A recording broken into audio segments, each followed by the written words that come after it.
Yeah, another super juicy topic today. I think, we already had a little mini discussion beforehand, and I think there will be many objections on your part, at least I hope, so we can really dissect this and take it apart. And the topic is vulnerability. And I even titled it Vulnerability Equals Your Superpower, question mark, exclamation mark. So we're going to divide it up into several parts again. And the first part that we want to talk about is what is vulnerability, and also why do we wear a mask, our identity. So that's part number one. The second one is what I believe is the fastest way to accelerate our evolution, which is vulnerability, choosing love over our limited identity. And then also, how can we be more vulnerable? Like, what are some ways that we can do? Like, what are the steps that we need to walk, the steps we need to take in order to become more vulnerable? And then lastly, I also want to talk a little bit about our role here as guides, as coaches, and why it's so important for us to be vulnerable as well, versus showing perfection towards, like, on social media, etc. So to dive in, vulnerability, what do you think? What is vulnerability? Let's start with that, maybe. All right, super quick before we dive into today's content. If you are looking to become a truly high value man, if you want to become the best version of yourself as a man, the highest potential you can possibly reach in this human form, and you also want to have amazing relationships with other people, with women in particular, if you want to learn how to have thriving, healthy, passionate, deeply fulfilling relationships, then don't forget to subscribe below this video, hit the notification bell so that whenever we post a new video, you will directly be notified. And also like this content if you enjoy it, right? If this resonates with you. And then don't forget to leave a comment, anything that you find valuable, anything you want to share from your own personal experience, post it below the video, and I'll be sure to check it out and respond to you. And then lastly, we do have an exclusive Facebook group, which is also linked somewhere below this video. Go check it out, join the Facebook group. I'll be doing exclusive live calls on there where I'll be sharing some of the most transformational tools that have helped me on my journey, that have helped Leo on his journey, and obviously a lot more stuff that I'll be discovering, that I'll be sharing with you only inside the Facebook group. So without further ado, enjoy, and I'll see you there. Peace. The way I would describe vulnerability is expressing what you are feeling without being afraid. No, well, you can be afraid of being judged, but expressing whatever you're feeling in a upfront way. So if you are scared, saying that you are scared. If you have X problem, putting that out there. So it's kind of like showing up fully in the most congruent way to you. Let's put it that way. Maybe it's not the best definition, but we can start with that. Well, the thing that was interesting is already that you categorized it as vulnerability has to do with feeling, right? Like we show up in a way, like we're being congruent and authentic in what's truly coming up for us in that moment, and we're not afraid to express it. And I think that kind of already leads into then why we're not vulnerable. Maybe we can look at that side of the coin too, is like what prevents us from being vulnerable, right? And oftentimes, like you said, it's fear of judgment, of not fitting in, not belonging, being rejected. Those, I would say, are the most common things. And so, especially as men, then, we are taught, I can speak for myself here, which is don't be vulnerable. Like we have this association with vulnerability equals weakness, right? And we think if we're vulnerable, then not only are we unattractive, but we also associate, like, let's say, sadness, which is being vulnerable, showing tears, with, oh, I'm being weak, and as a man, I can't do that. And then we extrapolate and we say, well, if we show all these things and we're being vulnerable, then we're also less attractive to women, ultimately. And so that leads to this rigidity or this stoic shell that a lot of us, especially in the recent years, it's like David Goggins, I think that's his name, like people are just like being hard and just like turning yourself into this machine almost like a robot.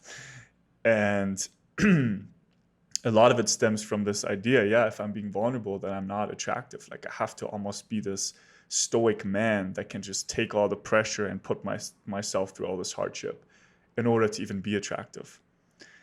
And to me, vulnerability, yeah, really is the ability to show up fully authentic. So it's whether that's feeling, whether it's an action, like it doesn't matter. It can be a feeling, can be an action, can be even a thought that you're then expressing, but really allowing that to not be filtered.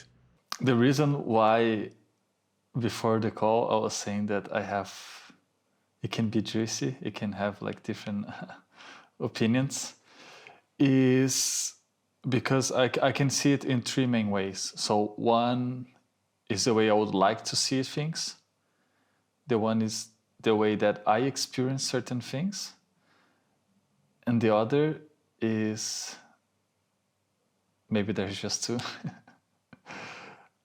And I think those, in a way, I experience things in certain moments that, depending on what is my goal, being vulnerable or allowing myself to be being vulnerable was not the proper response based on the goals that I had. But then, and this is where it's a bit like a tricky thing, right? Because if you're molding, if you're playing, if you are, hiding, and you're doing something with the expectations of getting something, then we are in a different realm, which is not the realm that we are bringing here. It's not the realm where we think that, not that we think, that we know will bring lasting relationships, that we know will bring strong bonds with you, your mates, whatever. So in general, not only in relationships. That's one level. That's the level that we are bringing here. I mean, in general, in our calls, the way we express. But I wouldn't side it away from the other side, which is certain moments, the vulnerability is not what you want, is not going to lead you to the things that you want to achieve in that moment. So one example, not even going towards women, let's go for work. One example that I would say is like you are with a client and the client asks you to do a specific task that you have no clue how to do. You can be vulnerable in the moment, be open and tell that and say like, oh, actually, I don't know how to do it, but I'm going to find out, I'm going to learn. Blah. That's one way to do that. That in itself creates a question mark. It's like, oh, okay. So in that moment, having... Just to clarify, a question mark in you or in the client, the person they're doing the work for? Yeah, in the client, because it's like, oh, does he actually do this? Oh, maybe I should hire someone that is more specialist in that. But you, what do you want? You want to close the deal. You want to have the money coming in. And then I would say, in this case, you are trying to play. You are playing. So I wouldn't be vulnerable in terms of that and being like, yeah, I don't know how to do it. I would just say like, yeah, because I believe in my abilities to learn, but I don't need to say that I have no clue in that moment. And like examples in relationships is that there were moments in certain relationships that I was vulnerable, but the other person wanted me to be the strong pillar, let's say, in the relationship. And I could see that it impacted in the moment. So, but we can play now, well, we can discuss now, okay, yeah, but because you had to do that, you had to push yourself away in that moment, that means that was not the correct relationship for you. We can discuss that. We can, yeah. I'm open to this idea, and I do think that this idea is probably closer to the truth, because like I want to be accepted, and I want to be in a relationship where I can be myself and I can be vulnerable, and that is not going to be the cause why that relationship doesn't work, let's say. But there are also certain moments that you don't have to because there are certain goals that you want to achieve, or there are certain things that you feel that in that moment could be better dealt with if you don't show that vulnerability. That's why I think it's a fine line, at least for me. This is getting juicy, guys. Juicy, juicy, dripping fucking juicy. Can you feel it? Oh man, this is awesome. So I guess we really have to look at again then what is vulnerability? What do we equate that with? Because to me, vulnerability is synonymous with absolute authenticity. And if we talk about authenticity, that means anytime there is a result that we're trying to get, and somewhere there in the future, a certain perception that we want someone to have of us, a certain financial goal that we're trying to hit, we automatically become inauthentic. Every time we do something as a means to an end, we already manipulate the true expression of ourselves in order to get that result. So we try to manipulate, we try to control, we try to force events, circumstances to get to a certain outcome, which inevitably makes us inauthentic. So can that really be true vulnerability then? To me, real vulnerability, or true vulnerability, whatever you want to call it, is total surrender to what wants to express itself through us. There's no manipulation, there's no trying to change, to manufacture. It's fully allowed. It's kind of like opening the valve and you just let whatever wants to come out, come out. And that's why it's so important to then see, yeah, if we have financial relationships with our boss or intimate relationships with a woman, and this starts to happen and we stop manipulating, that could mean we lose our job. That could mean we lose this relationship because we're not meant to be in that relationship in the first place. So if we fully allow that, to me, that is the fastest way to actually get to the relationships, to get to the connections, to get to the jobs, careers that we're actually meant to do. By fully letting go of the steering wheel and saying like, this is fucking scary, but I'm going to trust that I'm going to end up in a place that life wants me to already be. And so if I trust that life has my best intentions at heart, then I can do that. Doesn't mean it's not going to be scary probably for a while, because you're like, well, I have no proof that this is going to work. Like, I'm just going to take his word for it, or I'm just going to trust and take a leap of faith. But when we do that, we'll see magically things are working themselves through us. And really what's happening is we're taking ourselves out of the way.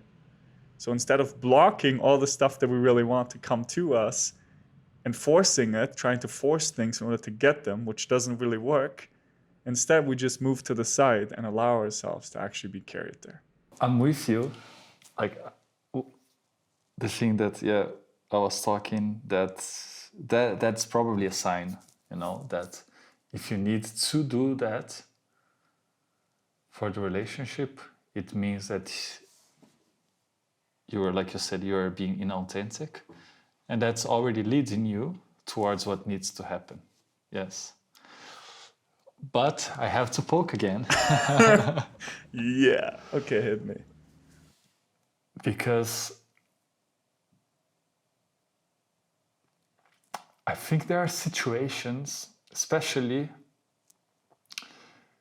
if you have a higher awareness of understanding what is happening in the moment. Sometimes you need to put aside your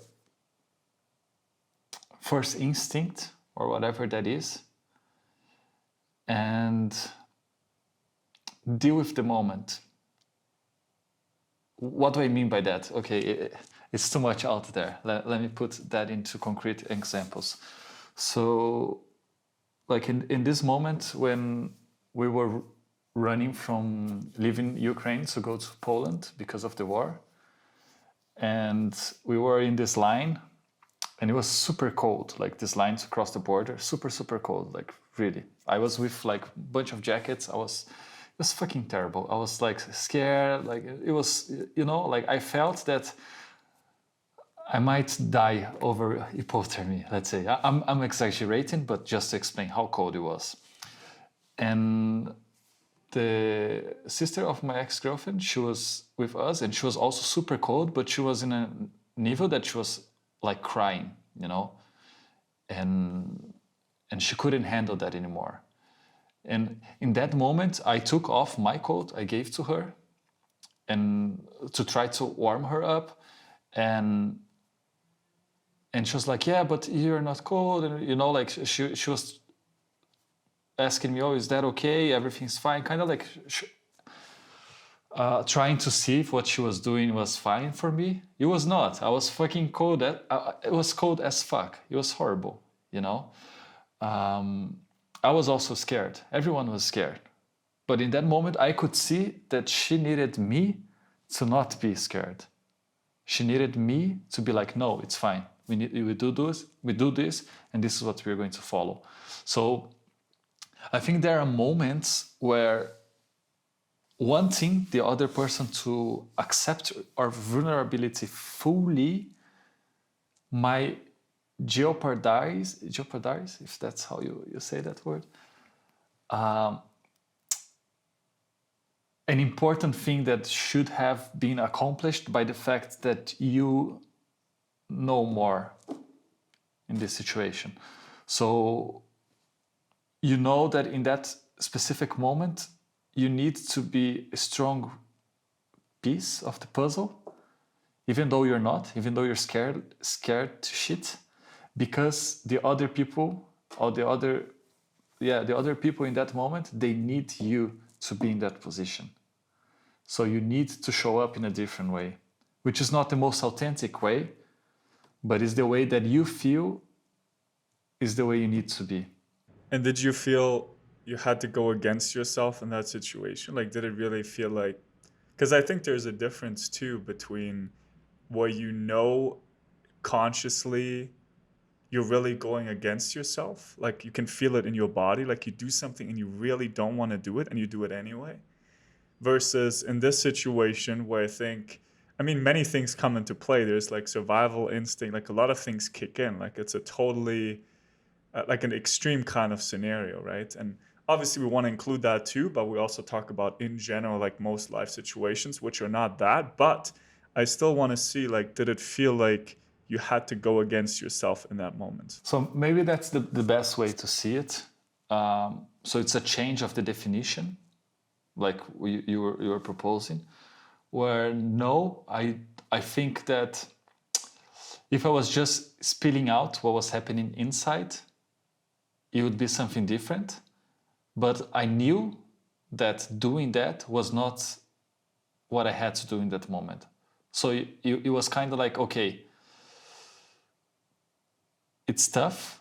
I want to give up, but I know that I can't, and I know that I have to act or behave in a different way. So I think there is an alignment in terms of I understand the situation well enough that I know that I need to follow a specific path. And maybe that's where the authenticity is lying on, because it's not related to just spitting out your feelings, like, oh, I'm being vulnerable, and then maybe that's where it triggers me, and we can discuss about that. The idea of just be vulnerable. It's because there might be a confusion between being vulnerable means just spilling out whatever shit is going on inside and just saying and whatever, oh, I'm like this, oh, I feel bad, oh, blah, blah, blah, and use that as an excuse for other people to care about you, instead of going to this path where it's more like awareness and understanding that sometimes you don't have to succumb to the first feeling that comes to you, which is like, oh, I'm afraid. I'm afraid, guys, bye. It's like, okay, I'm afraid, but that's not the way to go right now. So I'm going to keep going. That was really interesting. And I think you hit the nail on the head with that. Like, it's not, again, if we equate vulnerability, true vulnerability, with authenticity, then we have to say it's not about just spilling our guts and saying like whatever, because are our feelings truly real? Like, what is a feeling really? And oftentimes it is just a reaction to something else. So in that moment, to say, oh no, I can't give her the coat because I maybe need to preserve myself, or I need to focus on myself, we could argue that that was actually a reaction, and the authentic thing to do in that moment was coming back to life, putting together all these constellations of people and circumstances for us, for whatever we need to go through. In that moment, we may be able to authentically experience what it feels like to truly care for someone, to put someone else first, to love someone so much that we put ourselves second, our own identity, what we think we need to preserve. So we actually truly get to see this is what it means like to love another person. So it's not a reaction in that moment, but actually a response, an authentic way to interact. Versus trying to preserve, that could be the inauthentic way of just reacting to something that's coming up in us. So when we say we know, like oftentimes we don't know. And we just act on beliefs, things we've heard, things that we've picked up. And, like we've never truly figured out experientially, is that really the truth? So even if we think we know, like this is the best thing to do in the situation, oftentimes it may not be. So instead, we just follow and act based on what comes through us. And in that moment, I don't think you were thinking like, oh, okay, I think she really needs me to be strong right now. Or were you thinking that? Right, it was just like, oh, here's my jacket. Like you could see what she was going through, and you kind of gave her the jacket. And then maybe afterwards it's like, oh shit, I'm freezing. Like, what the fuck have I done? Right.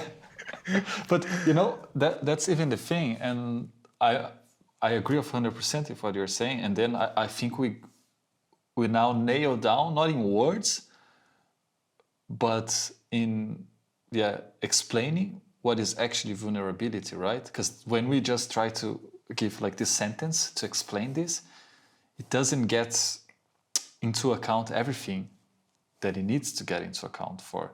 And I think that you just explained, I'm with you there. Then vulnerability, that's your superpower.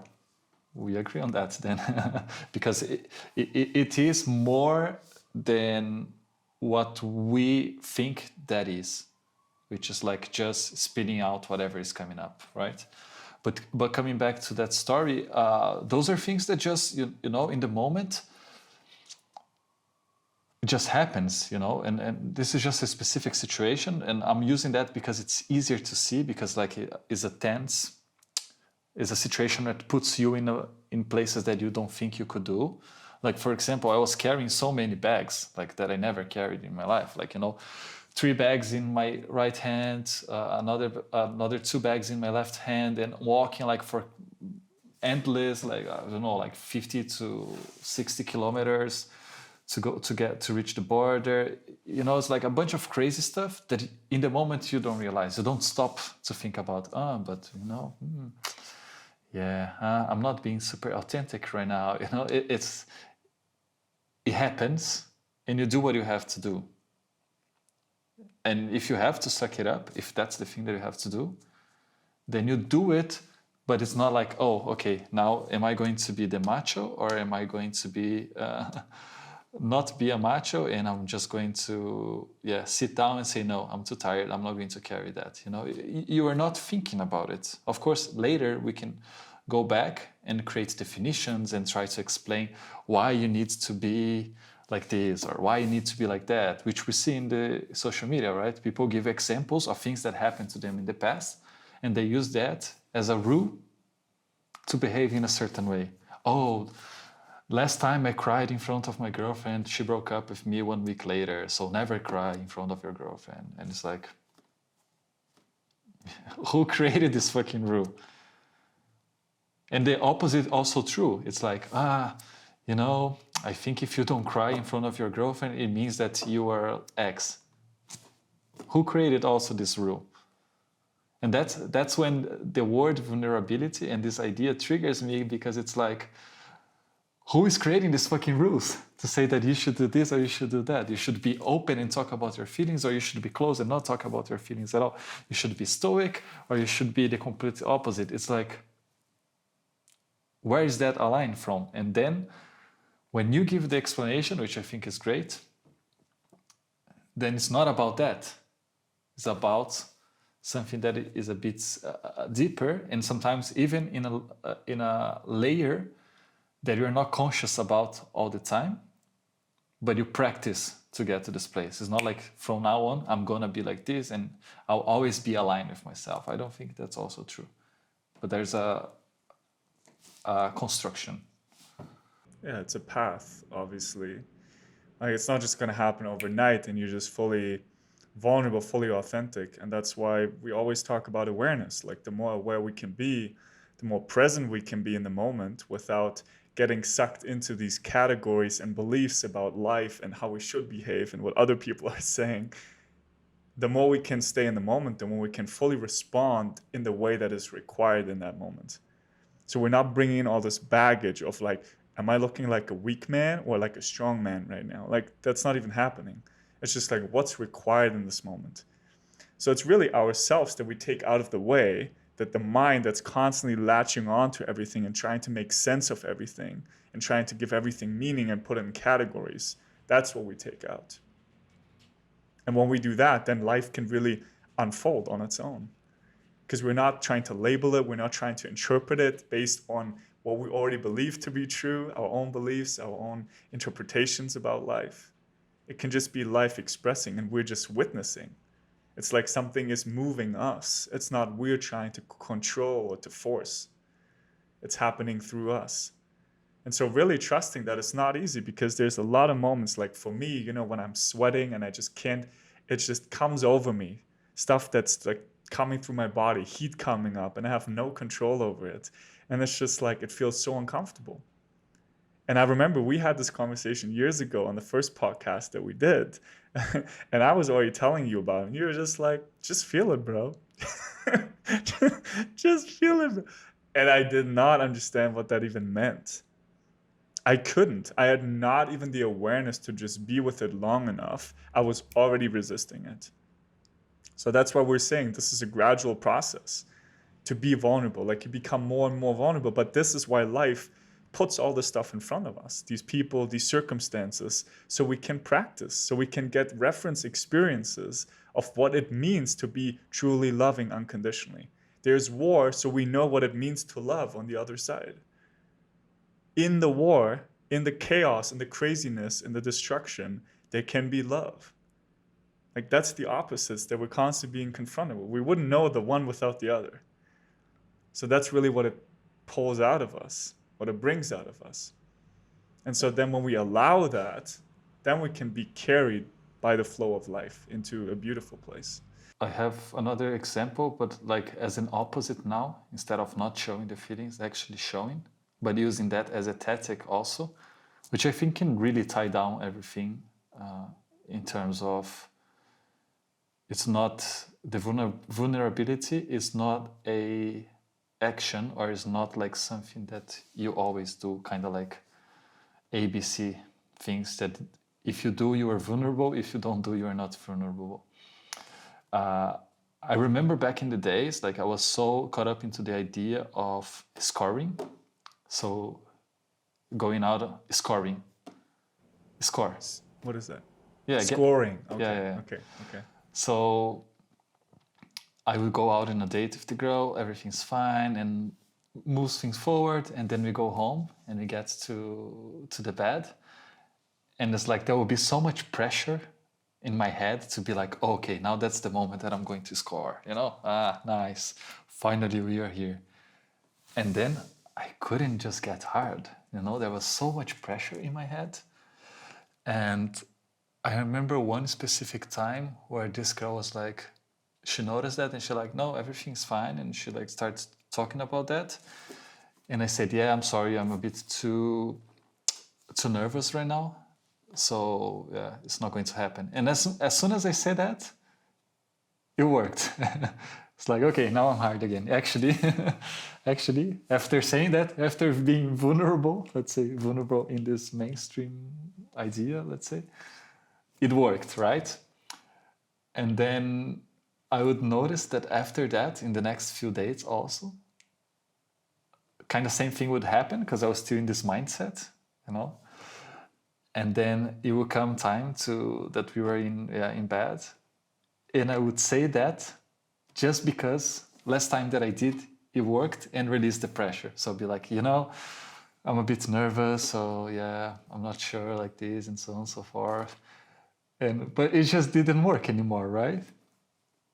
But I thought that by being vulnerable, I would take off the pressure from her and from me. But it was not being vulnerable, it was a tactic that I was trying to use to achieve a goal. And this tactic, we can classify as like a vulnerable.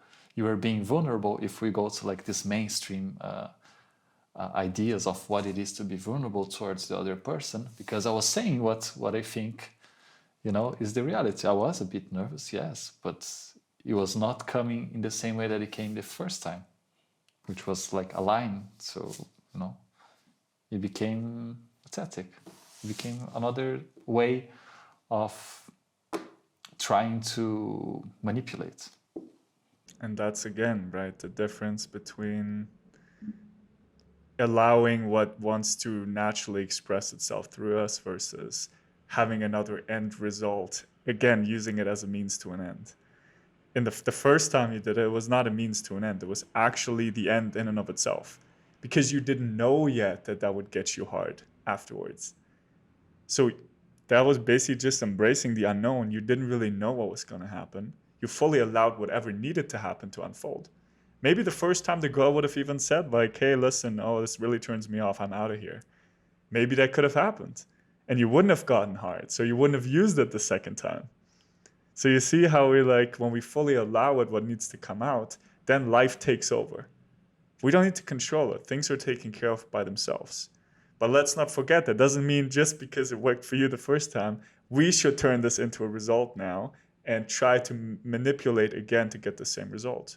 It's like what comes through you authentically. And for that, we need to quiet down the mind, right? Whether that's through meditation, whether that's through the emotional integration work that I'm doing now with my clients, all of this stuff is crucial because we can't even see otherwise. We're just like living in a whirlwind of means to an end and results and just like being pulled in all these different directions. And there is zero authentic movement in our life. We can literally live a whole lifetime and there is nothing that is actually authentic that we're doing, which is crazy to think about. You live 80, 90 years of your life and zero of what you're doing has been authentic. It's all been a reaction to something else, all been a means to an end. Now that's fucking crazy.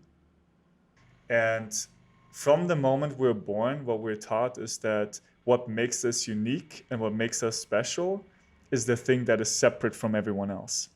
Our own experiences, our appearance, our body, right? All of these, our circumstances, and that then forms our identity. And the problem with that is we forget eventually that this is just an experience or experiences that we're moving through. We forget that we're not our body. We forget that we're not our appearance, our behaviors, our thoughts, our emotions. None of this is who we really are. But over time, because everybody is doing this, we start to identify with that. And so we try to be unique. We try to be special because that's what we're being taught is like that's the only way to get the approval and the attention from other people. And the reason why we even try to outsource that or source it from other people is because we weren't accepted fully embraced for exactly who we are and nurtured when we were born, when we were kids. Our parents were like, these are the things that are good for you to do. Don't do these things. So there were parts that we had to kind of cut off and push away. And because of that, we never felt like we're fully okay. We're fully accepted, fully acceptable. And so because we couldn't give that to ourselves, because we constantly had it reinforced by our parents and other people, first with our parents, and then other people started to reinforce it too, because we had already rejected that inside of us, that we're not okay. But the only way for us to then feel a sense of wholeness, which we all want, is we try to go to other people, try to get it from them. And for that, we have to then wear the masks. We have to show up. We feel we need to show up in a way that gave us some of the love from our parents when we were kids. So we just wear all these different masks like a chameleon with all these different people. Yeah, I think we can see that really strong nowadays with social media. It's always related to doing, and that doing creates your identity online or even with your friends. It's like, oh, now I'm the guy that is constantly working out. Now I'm the guy that is like this. So always trying to form an identity. And you can see, especially with specific platforms, where people just do one thing, and that's the only thing that they do. They always repeat the same thing in different, like a little bit, a different place or a different way to introduce the video or different music, and they keep repeating and they keep repeating, and creates this image that is an image of something that they want other people to perceive or to be seen as. And it comes to a point where if that image fails, it's not like you need to go back and inquire why you were trying to use the actions or specific reactions to create your identity, to understand who you are or the things that makes you.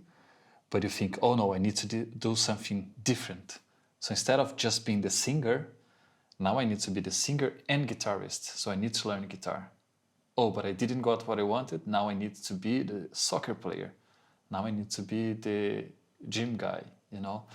And this strong attachment to this identity, which I think it's related to the way we are formed and the way we are conducted, where we are praised for a specific thing and we are unpraised, if that's the word, or praised on the opposite, punished for doing something different, that starts to mold us to be in a specific way. But there is a moment, if you go to the right path, where all these ideas of who you are, these strong attachments that you have, they just go, and you'd have no fucking idea what you are, what you like, what do you want from life, what are you trying to achieve, because all of that just becomes so not unattainable, but you can't feel it. It's not there anymore. And it's like you just get lost. And I think we've both been there. We've both been to this like strong place of nihilism. I remember like it was yesterday trying to answer a question from my coach that he was like, okay, but who are you? And I couldn't conceive a word about that. I tried really hard with my brain. Leo, no, but that's my name. Does it make a difference if my name is Leo to define who I am? I'm the guy that plays drums, but I don't play it anymore. Or I'm like, and it becomes so hard. And you try to come up with the answer from your mind. But then there is the realization, which if you go through, you go there and you understand. I'm not going to say what was the realization for me, for you. But I think that's the point when we can start to fully detach ourselves from all these constructions and all these masks that we said that we put in front of us. Because we think that that's the way we should be. That's the way we should do. And that's really this, like what you're describing is we're not trying to again become something else, something different, something new. Like the way to realization comes through understanding. And understanding comes from the awareness to really see as clearly as possible. We see why things have become the way that they are. We see the connection between cause and effect, right? Because it's so delayed in time that normally we don't see how now what we're living now, the current quality of our life, is just a consequence, an effect of a cause from way back. But there's so much time in between that we can't even perceive that. And so how we are experiencing life now is as if all this stuff is happening to us and we have only two options. Either we protect ourselves against all these threats and all this pain, or we try to fight it or to control it or to manipulate it to get what we want. And why this is important for someone that is learning how to be better at dating or find an ideal partner. You know, a lot of guys will be like, okay, yeah, that's great. But when we are going to hit the streets, when we are going to talk about how to meet women, and when you have an idea of like this strong idea of who you think you are and how do you think people perceive you, you are constantly fighting against that. So you come to a workshop and you are the guy that you think you're just not good with women. You're not good at communicating. You are going to experience the whole workshop fighting against that. It's a fight.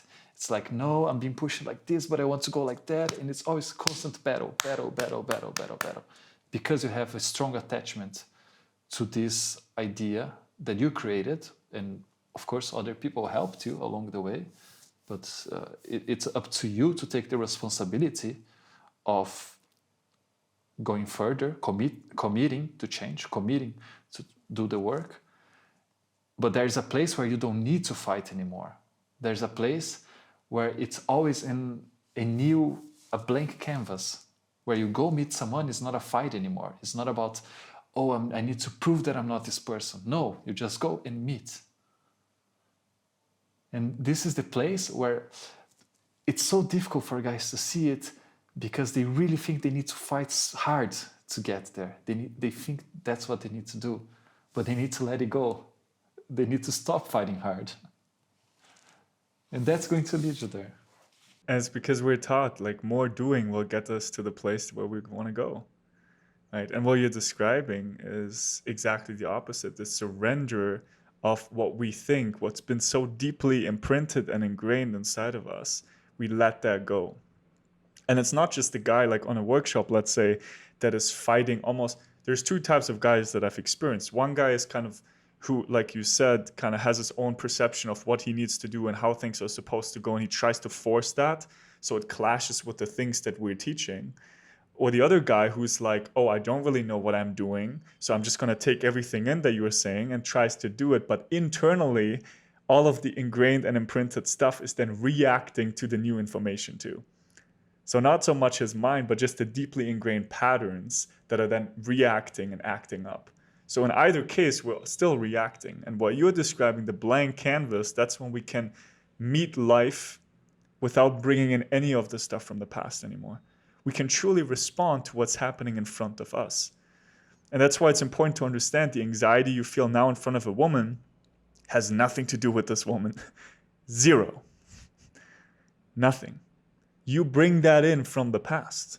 And that's why we oftentimes say, because you might be wondering, well, yeah, this is about dating and relationships, mainly this channel, but you guys are talking about who we are and whatever and surrendering.